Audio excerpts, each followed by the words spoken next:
This is PJ Souls, and you are totally listening to Without Your Head, Horror Radio. This is Betsy Palmer, and I'm not sorry that I lost my head. It's been worth every moment of it. All right, and we're back once again here at Without Your Head, and we're joined by composer Alan Howarth. How are you doing? Hey, Neal. I'm doing good. Excellent. Now, currently, you did the score for the movie Brutal. Yes, sir. We've seen the movie. Really good horror film. Nice little twist and everything. We just talked about it with the lead earlier. How did you get involved in the movie? Well, Michael Stevens approached me actually about another one of his productions called The Haunted Caves. Oh, maybe about 3 years ago. And, you know, everybody loves the script. He showed it around. But because he hadn't directed before, most of the potential producers wanted somebody else to direct. So he sat down for a minute and he said, okay, I can write a script that I can direct. I can do it on a low budget. And so with the concept of low budget, he created the story of Brutal. And called me up and said, listen, I know I want you to do my bigger movie, but would you do this little one just to help me along? And because I liked him and I liked his dad, Richard, who's the executive producer, I agreed to jump in. You know, everybody needs a break. I liked Michael. I liked his ideas. So I agreed to score it for him. And then I wound up doing all the sound, actually. Mm-hmm. Now, when you do a score for a movie, do you typically watch the movie and write the music, or do you write the music first for the movie, or how does that work? Well, first I do is I'll just watch the movie because I've got to have some sort of feel. So the first time you watch the movie is really the only time you're in the audience until you're far done with it, and you might be in the audience again. But once you get involved and start pulling it apart scene by scene, this by that, you know, you're into it. Mm-hmm. So having watched the movie once, then offline, not to the movie, but just kind of fooling around, going for the muse and the inspiration, come up with usually some sort of very simple theme. Remember, I worked with John Carpenter throughout the 80s. And one of the lessons I learned from him is minimalism, how to get a lot out of very little. And in the case of a horror movie, that's what you want. You have to allow space, you have to allow silence. So I dialed up something that was working for me. It was a combination of a horror show, but it was spooky too, because the scare part of it is really the theme of the movie is somebody's gonna die. Mm-hmm. And so you want to set up a musical theme that's pretty repetitive in this case, because the movie, I'll say 3/4 of it takes place in a basement with just these two guys. Mm-hmm. So we don't have a lot of scope to go out to the beach and up to the building and out to the parking lot and down to the church. You know, it's just all pretty much in one room. So it wants to be repetitive, but it wants to be a theme that you can work as a musical piece. So that's what I came up with. You hear the opening theme right out of the gate in the opening credits, and then it kind of tucks under and goes into some rhythms and it plays peekaboo with the rhythms and the effects. Remember, I'm also a sound effecty guy, so sound effects and music are kind of all the same to me. So the weaving of effects and music and rhythm and start and stop is what makes a horror movie score go. Mm-hmm. And then you also got to remember you got to stop sometimes. Just let it be quiet, so you don't load up the whole movie with music, because at that point the music tends to go away. If it's just always there, you don't pay attention to it anymore. So it's the ebb and flow with the action on scene. Mm-hmm. But pretty much the same theme, the main theme, goes from the beginning to the end. And a musician might think, well, that's kind of boring. You didn't do any new music, But from an audience standpoint, the theme becomes familiar. Mm-hmm. It tells the story. One of the great examples is the Halloween theme. It's very simple. Had a little twist to it. Bum bum bum bum bum bum bum bum bum. Whenever you hear that, that's Halloween. And in the movie, whenever you hear that theme, Michael Myers is on his way. Mm-hmm. So using those sort of musical tools, that's where I approached Brutal from. Yeah. The fact that most of the movie is in one location, does that make it harder or easier for you? Well, it's actually more challenging in that you've got to work it. You just don't turn on a riff and let it go. You've got to orchestrate and take the theme through several different instrumentations and several different versions: the big version, the little version, the creepy version, the sneaky version, the anticipatory version. But that's how you make it work. So once I got it going, I scored this fairly quickly as far as the composition. In about 3 days, like a Friday through Sunday, I just sat down and didn't leave the room except to get a drink of water and take a little rest. But I just really jumped on it. So in about, I'll say, 30 hours of studio time in a really intense session, I did get the movie sort of front to back going. And then, go on. And then another week of tweaking and shaping and mixing and stuff like that. But I just blasted away at it. Are there any specific instruments or tones or whatever that you use to convey like different emotions in a horror film as compared to a different type of film? Well, the piano itself is established as a horror film tool all the way back before even Halloween, back to Bernard Herrmann and all that psycho stuff. So it's piano and strings are kind of I'll call them the standard tools. But then percussion. I used a lot of nice, interesting percussion sounds to keep the thing rolling. So it's like the clock is ticking through the whole team. Somebody's going to die. Somebody's going to die. When's it going to happen? And part of watching it, because I don't know how much you guys talked about it, but it's just two guys, one big horrific monster-looking guy that's called Brutal, and then Michael Baldwin's character Carl that's chained to a chair, and Brutal is just doing a number on him. But he's not killing him. He's hurting him. That's all. And that's how the story evolves. And then obviously there's some twists and turns in that stuff as just this action and dialogue go between these two guys. We understand what the situation is. We don't know in the beginning. We just think it's horrific. About midway through, you start getting some clues, and then we do some flashbacks, and we figure out what really happened. So it's well done. Even Michael Stevens had a lot of ideas he wanted to try and do, but in a short schedule on a low budget. Initially, he wasn't pleased with what he shot, and then finally got cut together, and he fooled with the edit a bit, but finally got something that, as he says, something he's proud to show. So for what it is, it's a good effort. Now, when you said you did the sound effects, what exactly would that be for someone who doesn't know?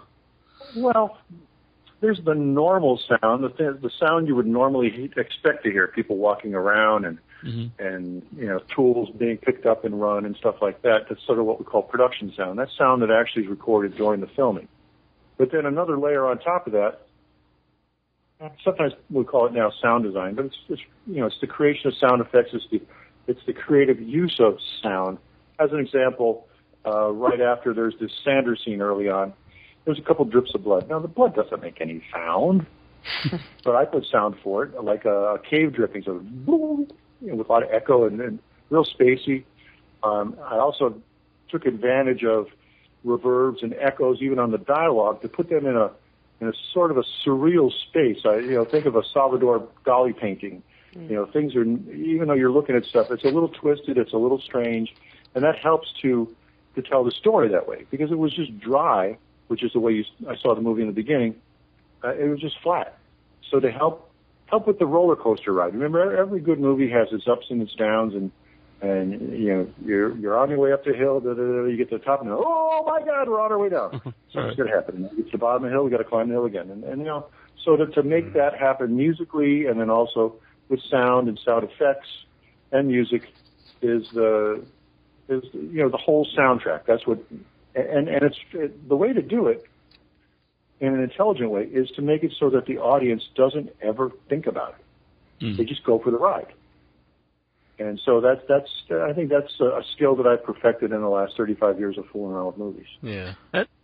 Has the digital age really changed how you do a lot of the sound effects? Well, the digital age has brought in a tool that does a lot of the what we'll call assistant level work. Used to be that a sound effects crew would be 10 guys, and there would be people dedicated to making copies and transfers and keeping things organized and keeping things in documentation, so that the soundtrack or the sound effects editing would be handed off to a bunch of mixers, and then the mixers would sit there with the producer, and that would be the final mix. Well, in this case, it was just me the whole way. So I was able to cut corners because it was just the same guy. I didn't have to give it to anybody else. Mm-hmm. So I used a piece of software called Logic, which is a music sequencer that comes with the Macintosh, with the Apple. Doesn't exist on a PC. And so the music was created in there, and then a lot of the sound designs, the effects, the manipulation of the effects were also done in the Logic software. And then ultimately, I outputted the sound tracks, the files, to another thing called Pro Tools, which is sort of the standard film post-production software. So think of Pro Tools as like dollars. That's the common currency for all media exchange in Hollywood. Whereas the Logic is something that's an artist-preferred tool. It could be Cubase, it could be Mark of the Unicorn, this and that. That's based on who wants to play. Mm-hmm. Like earlier in your career, did you ever actually just like go out and like physically film like weird sounds that you would make? Oh yeah. No, I mean. And you still do that? You still do that. Actually, I just finished a French film called Dead Shadows, and in this one, it's sort of an apocalyptic comet crash in Paris, and then all of a sudden everybody starts doing mutants and zombies and stuff like that. And I was recording my dog for one of the monsters, and I got him, and then I slow him down, and he goes because he makes these weird noises, and it becomes strange textures. I mean, that's part of the sound effects manipulation, is speeding things up and slowing them down, and also making layers of things. So instead of hearing just one sound, you hear 3 or 4 sounds that are nicely blended together, so you don't hear any one of them individually. You hear this conglomerate of sounds, which then becomes the sound of whatever you're looking at. Mm-hmm. And then, like, as an example, I did the movie The Hunt for Red October, and I was out recording all kinds of stuff from the underwater perspective because I had all these challenges. I was supposed to make, the sound of propellers of a nuclear submarine underwater. Well, where do you get that sound? So I actually took microphones. There's things called hydrophones, which are underwater microphones in the first place, but they're very tinny. They don't have any sort of frequency response. And so I wanted to go for a higher fidelity. So I actually wound up taking studio microphones and putting condoms over them, and then, putting rubber bands at the inside, waterproofing, and I was dropping these studio mics into Long Beach Harbor, recording tankers going by to get what they call the screws or the propeller turns. Mm-hmm. So when you don't have it, you go get it.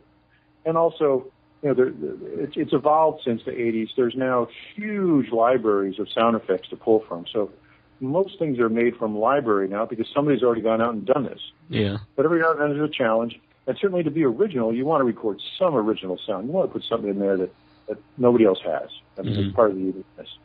So it's artistic. It's just being an artist and working with your palette and dialing up what seems to be appropriate for the image. When I was in high school, I was really an art student. Music was a hobby. I was going to be a fine arts painter, and I was a president of the art class and all this other stuff. And then, somewhere around the junior high school, I got invited to play in a band, and I got bit by rock and roll, and that was it. I was done with art. I took off on rock and roll, and my band opened for the Who and the Cream and Wheels of Fire and the Tommy Tour, and I worked with Joe Walsh was one of my buddies. This is all in Cleveland, Ohio area. Mm-hmm. So I went on a long musical quest, and then just through the oddest of circumstances, in 1979, this big burly biker buddy of mine named Pax Lemon was working at Paramount, just making copies of tapes, and there was these 2 guys standing behind him going, "Hey man, we really need somebody who knows about synthesizers." And they go, "Oh, you got to talk to my buddy Al. He knows all about that stuff." And they gave my number, and I went down. Turns out they were making Star Trek: The Motion Picture. Wow! And so my first audition, my very first movie was a tape making the sound of the Starship Enterprise going from warp 1 to warp 7, and I just dialed it up in my little dining room studio, turned it in, and I got the prize. That became the sound of the Enterprise, and that set me off on the movie world. That's amazing. And then the picture editor from that first Star Trek movie, named Todd Ramsey, his next movie was Escape from New York, and then he introduced me to John Carpenter, and I found that my art background really paid off well for me to become a sound specialist for film, because I was an image-oriented person. So whenever I see an image, the sound or the music just comes to me. It's no-brainer.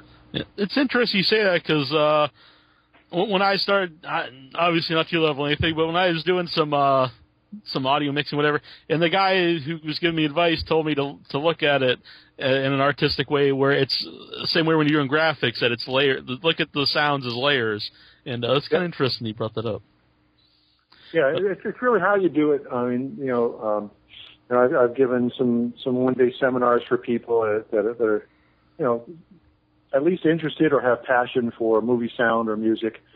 And I'm not cloaked. I don't have a bunch of trade secrets. I'm pretty much willing to open the book and let's start talking about it and share knowledge, because people shared it with me, and I feel obliged to share it with other people. And in the same way that I got involved with Michael Stevens, here comes a young filmmaker with what I see as some really good ideas. I mean, Michael has a tremendous filmic vocabulary. He's watched a gazillion movies, and he knows these things scene by scene and what works with what, and so I saw that in him. So that's why I kind of jumped on board and said, let's get this guy launched. The world needs some new filmmakers, and he's one of them.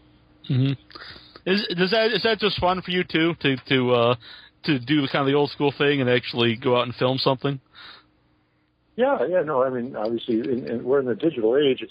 It's actually we're in the age of self-expression. It was the technology was expensive and complicated, and so before you ever get to roll a 35 millimeter camera, you had to play with 8 millimeter and cut that, and 16 millimeter and do it low budget, and then finally, you had to have a war chest of $25,000 just for your 35 millimeter stock to shoot a movie. So it was very limiting, and it was the same in the audio world too, or especially the music world. The whole recording studio scenario with the mixing console and the 24-track recorder and all the outboard effects and then the source things and the good microphones, all that's been shrunk down to a piece of software now that lives on a laptop.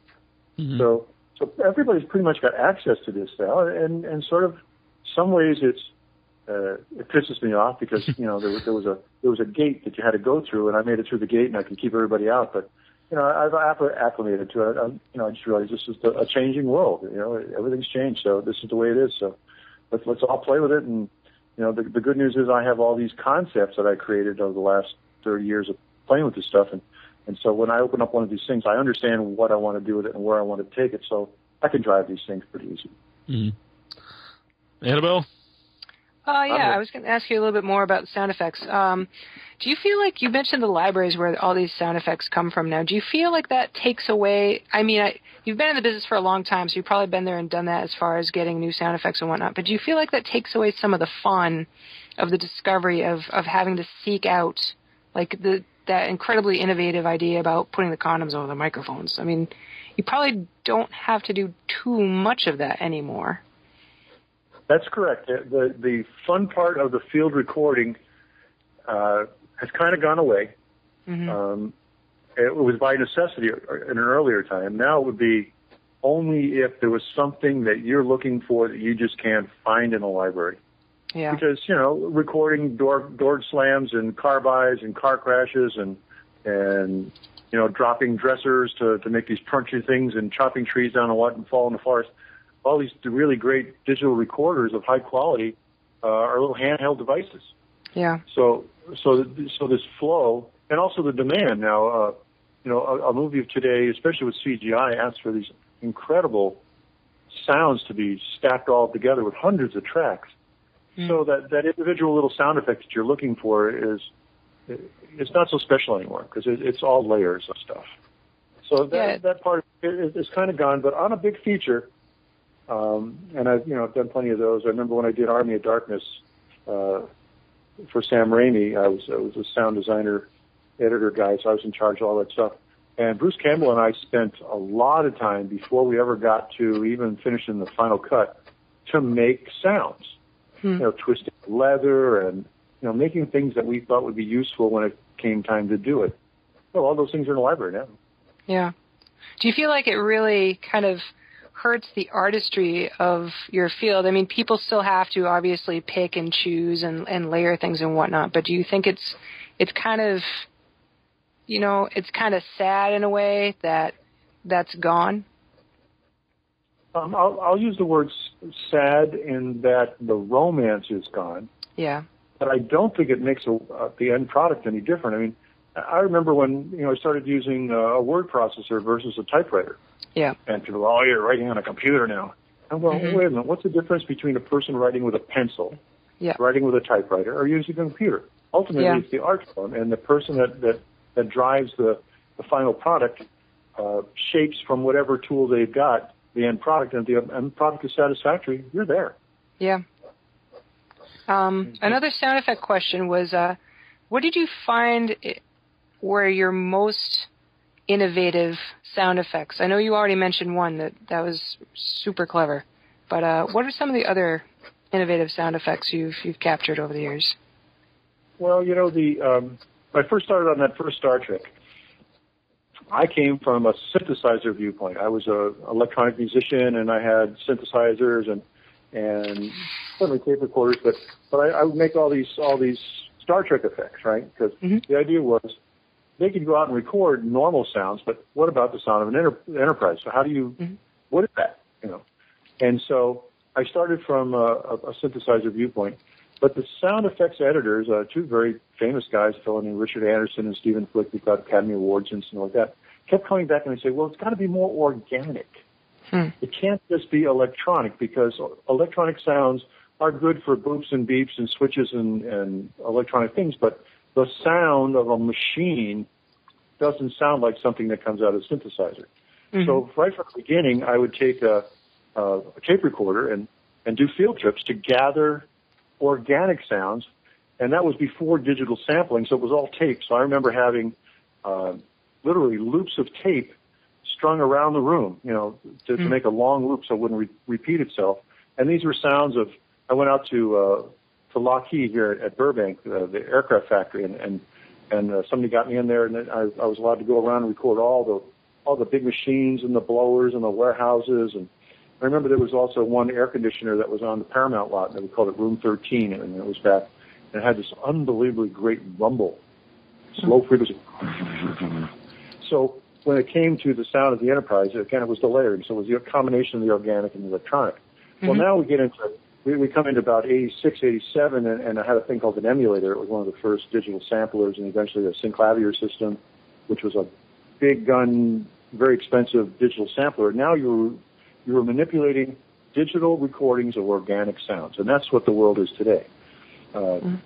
So that's why all these libraries can exist. It's your sound files, collections of sound files. We've got super fidelity. We got every way to twist and turn and manipulate that sound file from an organic sound to an electronic and back. So that's the new palette. I mean, it's kind of going from crayons to oil painting. It's just everything's full bore now. Here from the chat room, Juju B wants to know: have you ever used the Wilhelm scream? I did not use the Wilhelm scream only because I knew what it was, and my other buddies, Richard Anderson and Stephen Flick, they had this thing where they had to stick a Wilhelm in somewhere. But the Wilhelm scream is actually Ben Burtt, who was the sort of the father of sound design for Star Wars. So he was the guy that came up with all those great starfighters and TIE fighters and stuff like that, manipulating tape recordings at the time. Like the sound of the TIE fighter, it was actually it's an elephant. So he was a guy that had this great idea of taking sounds that don't go with what you're watching. I mean, as far as it's not, you ever see an elephant, you see a ship, but working these things. In fact, the first time he started putting animals into machines was on another earlier movie called Death Race 2000. I'm a big fan of Death Race 2000. Yeah. And so he was the guy that had the idea of taking the animal sounds, the lions and the tigers and the elephants, and putting them in as part of the hot rods to make them characters, make them come alive. And so those concepts are there. So back to the Wilhelm. No, I passed on the Wilhelm, although it's kind of fun to think if you could sneak one in, but I didn't. That's what I say. I certainly know where it is, and the Wilhelm is very, very famous. Mm. And for those that don't know what a Wilhelm is, it's a man scream. It's like a right, and so you try to sneak one in there when you know. If it's the right thing, you could do it. But right. I'd rather just go and record my own spot, record myself again. I've done sound effects for myself a lot of times. Yeah. Someday they'll say that's what I want to do. Yeah. Someday they'll say that's the Allen scream there. Yeah. Actually, you know where the Allen scream is? If you remember Raiders of the Lost Ark, when he's in the Well of Souls, and they push the statue over, and you see the first mummy that she goes, Indy, there's a light, and then you cut to the first mummy and goes, ah! That's me. That's pretty awesome. I think, John, Matt, we're actually going to cut out some of your screams here. We're going to use them on the show and feature the show. You're welcome to. You can use them as tags. Exactly. Duckman here on the Facebook, he wants to know what was it like working with John Carpenter? And the second question's interesting. How do you feel about movies you worked on being remade with different music? All right, number one, working with John Carpenter. John Carpenter and I are basically the same age. He's about 6 months older than I. We're also from the same general area. He grew up in Kentucky. I grew up in Ohio. So when I first was introduced to him, it was the most casual guy-to-guy meeting. Like somebody told John there was this guy, Alan, you got to go check him out. He came over to my rented house in Glendale. I had everything set up in the dining room. At the time, for the technology heads, I had like a Prophet 5 and an ARC Quadra and an ARC Avatar. These are like analog synthesizers and a little 8-track recorder that that was my multi-track at the time. And I sat down with John, and I just played him a little of my music and let him touch some of the synthesizers and make some noises. And after the 45 minutes, he looks at me and goes, let's do it. And it was just that easy. And it was that way the whole time. We were just two guys that got together, kind of kicked back, had a cup of coffee. I was the one who brought into the idea of having videotape to watch the movie, to make the music to, because before that he was from a different camp where you would literally say, I need a music cue that's 2 minutes and 30 seconds long, and you'd start a stopwatch and go, I need 100 beats, and you'd do the music sort of with the movie in your mind. But we started synchronizing the movie and the tape recorder, which is commonplace. That's what you do today. But I sort of pioneered that. And he loved that concept. He called it an electronic coloring book. So we could literally just run the movie and just kind of fool around. And all the scores, I mean, occasionally John would come in with a theme that he had worked out on the piano beforehand, but for the most part, we just kind of sat down and improvised and just kind of messed around. And we'd do like a music cue a day and just have a blast. And I think that's reflected in all that music we did together, that it was certainly served the movie, because here you got not only a co-composer in John Carpenter, but also the director and the guy who made the movie. So he knows what he wants. Mm-hmm. So that really cut through a lot of decision making. And actually, talking about decisions, John Carpenter taught me one great thing about being a director, for all you guys out there. He says a good director has two important words in his vocabulary: yes and no. And you use them all the time. Just giving it both ways. I don't know. Let me hear it, and I'll try it that way. He says it's a waste of time and a waste of money. He says just be decisive. Even if you say no, and the next day you come back and say, I changed my mind, it's yes. That's more efficient and a better way to guide your team than to keep everything wishy-washy. So I just share that with everybody as a gem of wisdom that John Carpenter gave to me, and I try to do that myself all the time. Mm-hmm. But anyhow, it was very casual. We hung out. It was always, the kind of the arrangement was I had the studio and all the gear. John had the movie. He'd call me up and say, we're doing another one. Come on over. I'm coming over. And he'd bring some videotapes over, and we'd sit down and we just started doing it. I remember when we did Escape from New York, he also walked in with a couple records. Remember, this was vinyl before anything else. He brought in the Police and Tangerine Dream as I kind of like this music. Let's see if we could do anything like this. So that was an initial, vector or guide from him saying, this stuff I like. Let's do something. And not that we copied it, but it gave a direction. So if you remember in the beginning of Escape from New York, we also used electric guitar, and and I brought a Linn drum, which was one of the first digital drum machines, and got everything working, and we just cranked it out. Mm-hmm. You know, and another interesting comment from John. I remember when I said we wanted to do a soundtrack album from Escape from New York, he looked at me and goes, "Really? People want to listen to that?" Because from his standpoint, it was just utilitarian music. It wasn't like music from the radio, you know. It wasn't even album music. But I said, no, I'm telling you, man, there's something here. So we went and made that first Escape from New York LP. We sold 80,000 units. It was the biggest selling album that Horace Sarabin had at the time. So it just goes to show, when you're making it, you're not thinking about it. You're not thinking you're making something famous or it's going to be a big deal. You're just doing it. And then afterwards, stuff happens. And his second question was about if they remake a movie and use a different sound. Does that ever bother you? Well, the different music. If they use different music in the sequel, what you're saying, or a remake? He said remake, but you could sequel's interesting too. Well, you know, in a remake, you're just kind of stuck. Because the reason you're remaking it, because it was something already successful. For you to take off on another whole thing and put rap beats under a remake of something to make it modern and urban, if it's a good job, it's a good job. I mean, I'm not married to anything, but in the case of a sequel, and this is where I'm going to go down the Halloween trail. My first Halloween was Halloween 2, so I inherited John Carpenter's score from Halloween 1 as the standard. Everything had to be Halloween. But at the time of Halloween 2, John Carpenter was starting up on The Thing. So he literally, in one of our conversations, I remember maybe it was just sitting around in the studio, he said, "Alan, I'm going to be really busy with making this movie The Thing over at Universal. I got no time. You're going to take over Halloween." And that was it. He just sort of handed me the franchise. He said, "Go for it, man."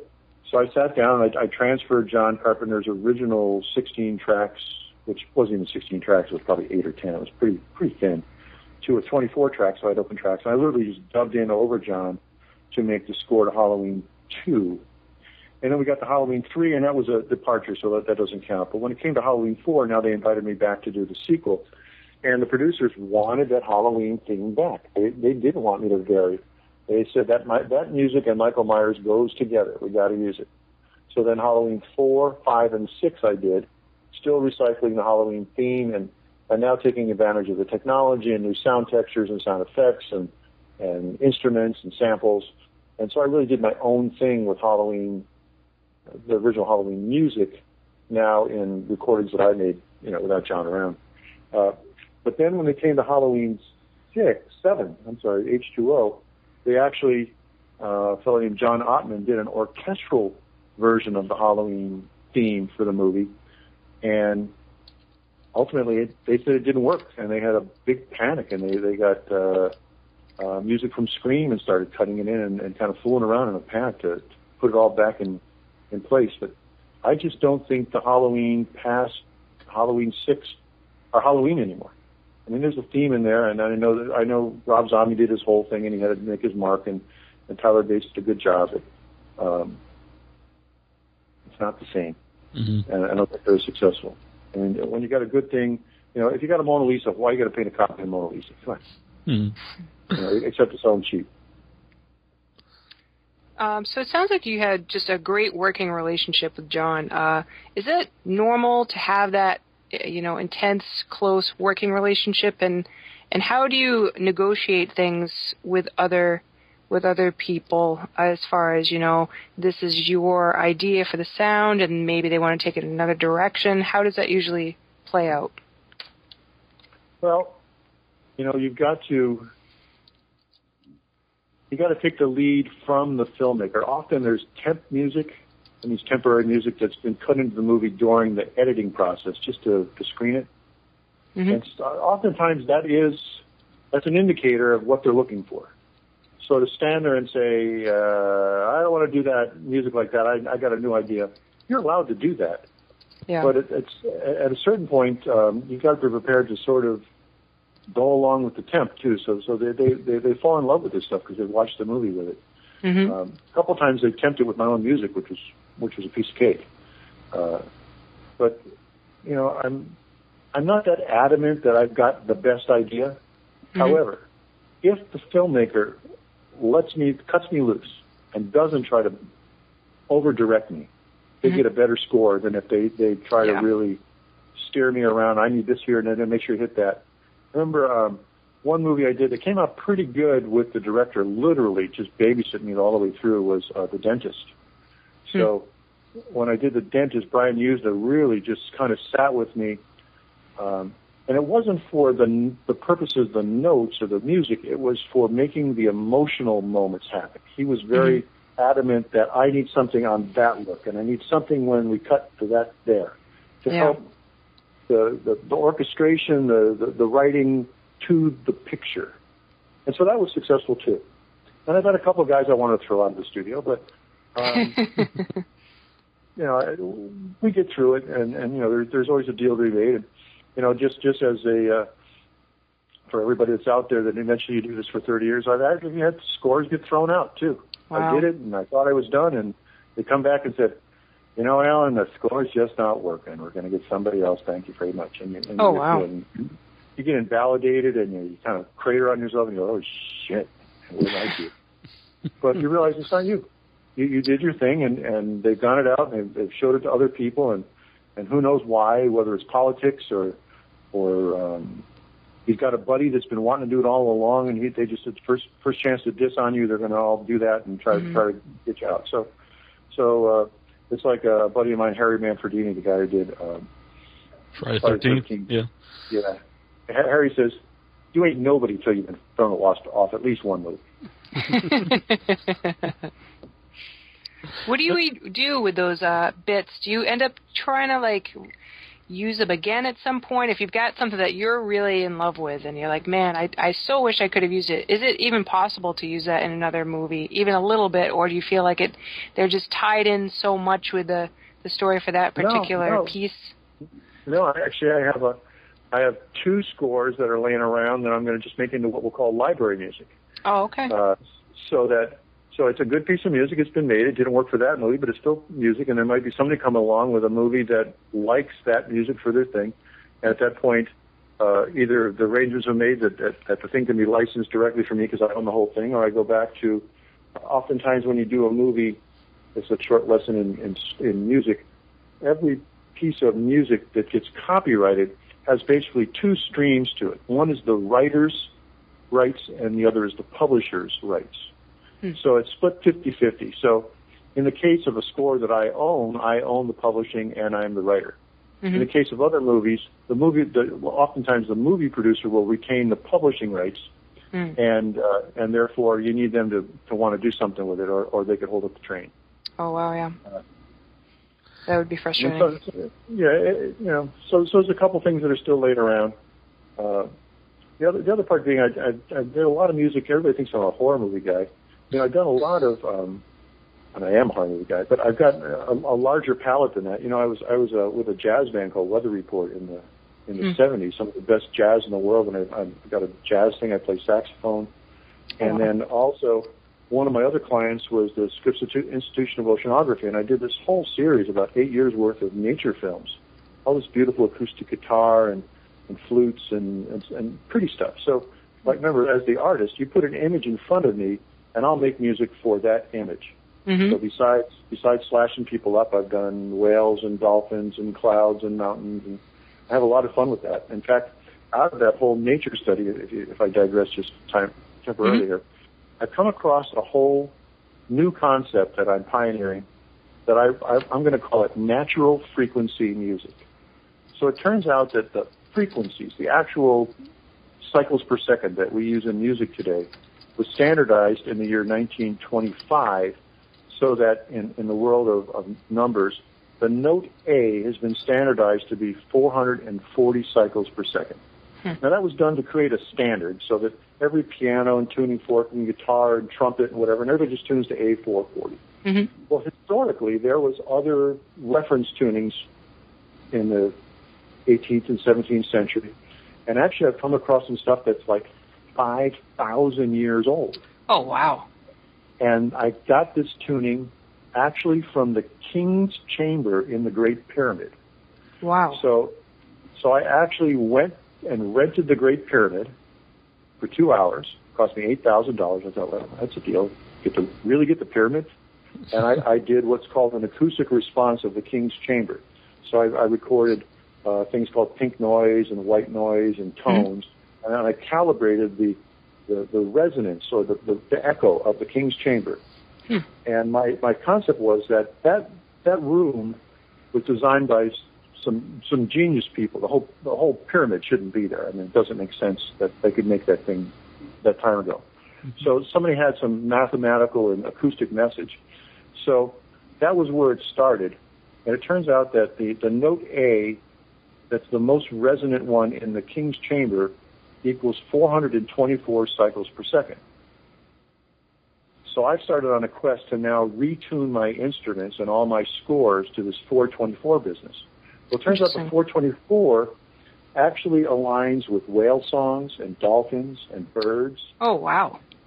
And the first tuning fork that was created in the year 1711 by this fellow named John Shore, who was the royal trumpeter in the English orchestra, was tuned to 423.5, which is only a half cycle off. And a lot of the Baroque music is all tuned to this also. So there was another tuning in an earlier time, which I think is more harmonious to the mind and the body resonance than this 440 business. So I've got a whole project I call Raw Music, and there's a website you can go to called ramusic.com, ramusic.com. And the whole thing is there. And I've actually made a little technology where you can upload a file and have the pitch converted from the 440 to the 424 and hear what happens. And if you like, you can buy a copy for 99 cents. So it's a little evangelism on music. No, that's fascinating. I think it's very interesting. I do too. What would you say is the hardest emotion to get across? Comedy. Hands down. Doing funny music is the toughest thing ever. Now, funny sound effects is something else, honks and beeps and stuff like that. But to actually sell something, sell a piece of music as comedy, and not have it be corny, which is the other thing. You just want to go honk, like cartoons, but to do something where somebody's doing something funny, and you want to come off and you want to sell it as silly, but you don't want to just oh my God, that's a stupid piece of music. Right. That's a tough one. That is really tough. I've had to do it a couple times, and it was very challenging. I wound up listening to circus music for a clue as to how, what kind of music is done, because that was the light and airy thing of circus music and calliopes and stuff like that was a pretty good lead. But these guys that would do movies like Arthur and stuff like that, and even the comedy music now, even we're done with rock. A lot of times, you don't go right on the nose. You don't exactly make the music go to the scene, and sometimes you go against the scene to make it funny. So I'll make something up here real fast. Let's say you're in a car wash. And normally the car wash would be ideal to have some rap music going, and the guys are fooling around, and they're all stoned and drunk, and they're escorting each other, and they're like, But what if you did it to some Mozart? That's a challenge, but it could be that it's even funnier because these guys, this is such an intelligent piece of music, and these guys are so stupid. So there's like I say, it's really a wide open palette to do comedy, and I admire anybody that can do it. Think about a Seinfeld thing. There was those couple. I was thinking of Seinfeld actually when you brought up comedy. Yeah. I mean, the guy did a really good job. He did a lot of stuff with a bass guitar. That that's just one guy with a bass. It's not a big orchestra band thing, and it became a recurring theme. It's the internet, the getting in and the getting out of all those scenes in TV. Mm-hmm. So I really respect the guys that do TV comedy music. Yeah, I don't think it is on the pilot episode, or maybe even a couple of first episodes, but it is just a few episodes in, and then the rest of the series. Yeah, it settles in exactly. I mean that's the thing with any series. The first couple are experimental, and then there's a lot of feedback from the network and everybody else watching. Go, we did that. And sometimes they change composers, and occasionally they change an actor or two, pull a character out, put a new one in, and then it settles in, and then they got their magic, and then you don't change it. Just don't shortchange. You got a formula to make it work. I was Larry David, I think, in an interview said that I think it was his idea for that music, and everyone was against it, and then it ended up being like iconic. Yeah. And we're going to be being joined here shortly by Michael Patrick Stevens, the director of Brutal. And I'm just wondering, you've worked with a lot of hungry directors who went on to become really big directors. Is that kind of what you saw in him? Is that why you decided to do Brutal?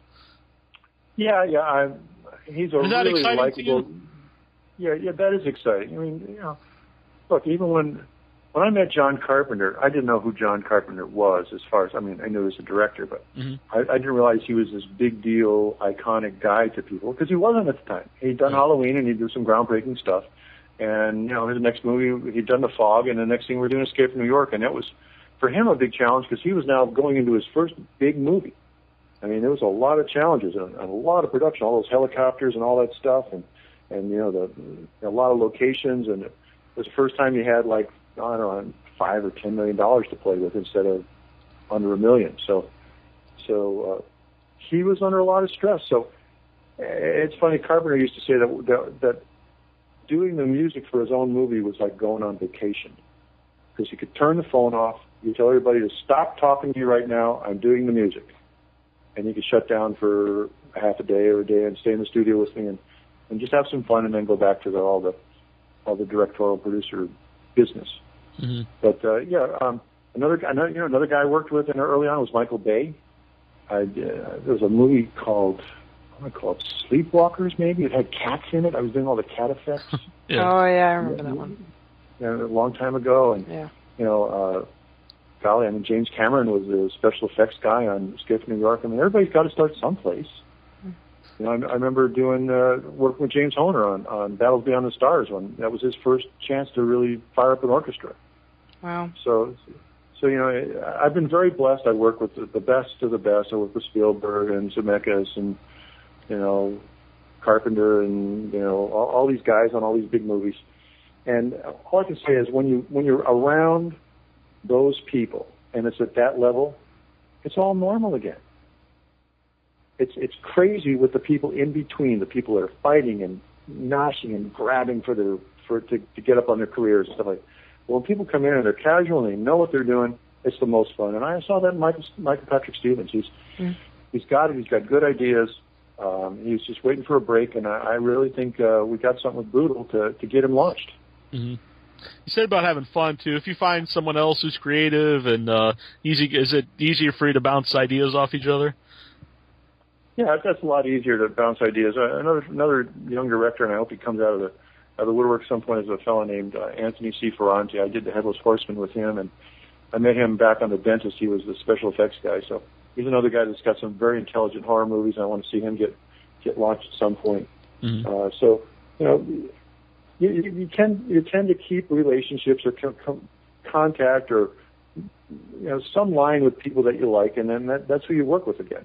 There's other people you go, I never work with that guy. He's a jerk. We get any names on there? I wouldn't want to do that, but they do exist. I'll say that. All right.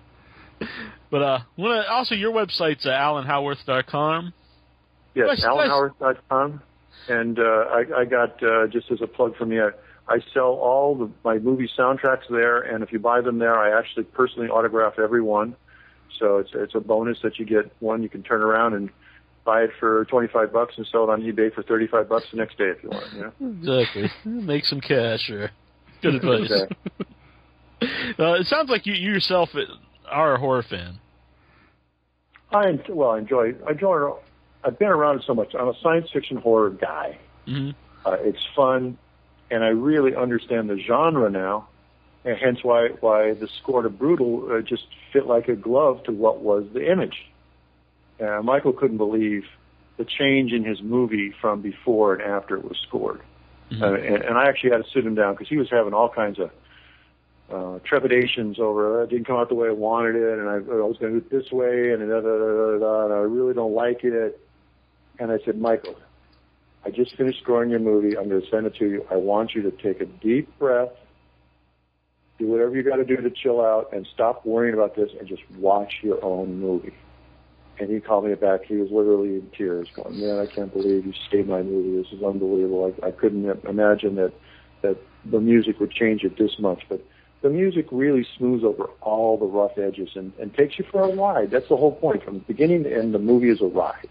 Mm-hmm. And so that's what we got. Is that ever hard to deal with as an artist? Maybe that if you do like artwork that someone sees and they know they painted that, or an actor's on a camera that they know that's that actor, that maybe not everyone, your name might not be a household name, they know that you did the music, but yet you're proud of that art? Oh, I don't care if they know I did it or not. I mean, I guess it would be a different person. You don't have that personality then that you really want. Yeah, that personality.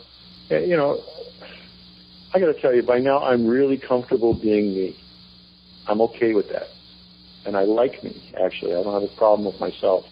And so, like I said, in the last 4 or 5 years, people come to me and they don't try to ask me or direct me to do the score. They literally just cut me loose. And when they do that, they get a really good score. Mm-hmm. Well, and I just do everything that I like. And because I like it, I wouldn't let it out if I didn't like it. And then they come in and go, "Oh, my God, I can't believe you did this." So that's the best. Everybody would dream to be that way. I mean, imagine that the young composer is up against somebody who says, "I need a score just like Hans Zimmer, but you got to do it for $5." And that's what happens. Mm-hmm. It's and there's guys that pull this off. I mean, they give their heart and soul to this stuff, and they pull every favor in the book, and they live on borrowed money, but they're trying to get launched, so they'll do that stuff. But it doesn't really advance their career. Other than they got a movie. Mm-hmm. I mean, sooner or later they're going to have to find their own voice and sound like themselves, and that takes a while. You don't know that stuff in the beginning. Mm-hmm. Well, we really thank you for coming on tonight. You're great, great guys. I'm glad to be here. I'm glad we had some fun on the air. Huh. And so just as the tag, AlanHowarth.com for following up on my film scores, and then for a little adventure, ramusic.com. for the whole natural frequency concept. Cool. And we'll put the links right up on the website. Cool, man. Yeah, so then they can just click it. It'll be like magic. We'll take them right to the site. Excellent. We'll have fun. Yeah. Have fun with Michael. Beat him up. All right. All right, you all go to withoutyourhead.com. I'll come over there and put my boot up in your ass. Hi, this is Adrienne Barbeau. Just call me Billy. Everyone does. And you're listening to Without